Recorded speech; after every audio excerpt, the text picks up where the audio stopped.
Si la riqueza del planeta se repartiera de manera equitativa, cada persona podría disponer de unos 1.200 euros al mes. Sin embargo, la realidad dista mucho de ese escenario ideal, lo dice el último informe sobre la desigualdad mundial que alerta de que la brecha económica global sigue ampliándose en la mayor parte del mundo. GMT, un podcast de la agencia EFE. Europa, patrocinadora de este podcast, cuenta con la flota de larga distancia más moderna y sostenible del mundo. Prepárate porque en este podcast te recordamos con cifras que en el nuevo año seguimos arrastrando viejas problemáticas. Como que el 50% más pobre del mundo solo recibe el 8% de los ingresos, mientras que, escucha bien, solo el 0,1% más rico, sí, el 0,1%, capta una proporción similar. Y seguimos, el 10% más adinerado gana mucho más que el 90% de la población, y la diferencia es aún más extrema si hablamos de patrimonio. Te explicamos, ese 10% controla 3/4 partes de la riqueza mundial, mientras la mitad de los habitantes de la Tierra solo poseen el 2%. Además, millones de personas viven con unos 425 euros al mes. Ricardo Gómez Carrera, autor principal del informe, nos habla sobre desigualdad. Normalmente nosotros decimos que la desigualdad se puede reducir si hay políticas redistributivas, pero también hay políticas predistributivas. Una política redistributiva es con lo que se recauda de los ingresos poder hacer gasto social o poder invertir en bienes públicos. Pero también existen estas otras políticas predistributivas como el aumento del salario mínimo. El economista añade que la desigualdad está mucho más concentrada y crece de forma más rápida en la parte más alta de la distribución. Y esto se debe a que los multimillonarios tienen más influencia sobre los procesos políticos y escapan a la progresividad fiscal.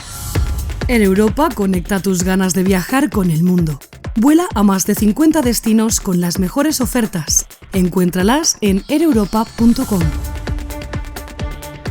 Si analizamos por regiones, en Europa solo Suecia y Noruega presentan menos desigualdad entre ricos y pobres en la última década. Y esto quiere decir, sin embargo, que el 10% más rico de la población sigue ganando un 11% más que el resto. Los porcentajes incrementan algo más del 14% en países como Dinamarca, Italia o España. Y aumenta en Francia y Reino Unido, donde casi llegan al 17%, pero es en Alemania donde los ricos ganan casi 20 veces más que los pobres. Miramos hacia América, donde la polarización es aún más acusada. En Colombia, el 10% más rico del país gana 90 veces más, sí, 90 veces, que el 50% más pobre. En México, esta cifra es de 76 veces y de casi 64 en Brasil. Mención aparte tiene Estados Unidos, uno de los países más ricos, pero con la mayor brecha en la riqueza. Mientras el 50% más pobre solo es propietario del 1%, los más ricos, también un 1%, controla el 35% de esa riqueza. A nivel global también se observa un cambio en el peso económico de las regiones. El este de Asia, impulsado por China, ha aumentado notablemente su participación en la riqueza mundial, mientras Europa ha perdido peso relativo en las últimas 3 décadas.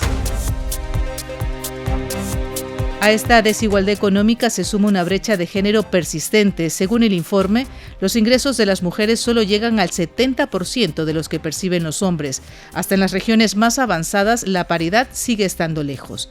Las mujeres trabajan una media de 10 horas más a la semana que los hombres, lo que limita sus oportunidades laborales, de formación y de progreso profesional.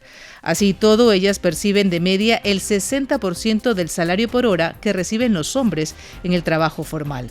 Y si se tiene en cuenta el trabajo doméstico no remunerado, que recae mayoritariamente sobre las mujeres, ese porcentaje cae hasta la mitad. Todo ello a pesar de que en educación se han logrado avances importantes y hoy la escolarización es prácticamente paritaria. Ante este escenario, el Laboratorio Mundial de las Desigualdades, que elabora el informe, propone medidas como un impuesto mínimo global sobre la riqueza de los ultrarricos que permitiría financiar servicios esenciales y reducir brechas estructurales. La conclusión es clara, la desigualdad económica y de género no es evitable, pero combatirla exige cooperación internacional y decisiones políticas ambiciosas. GMT, un podcast de la agencia EFE. Europa, patrocinadora de este podcast, cuenta con la flota de larga distancia más moderna y sostenible del mundo.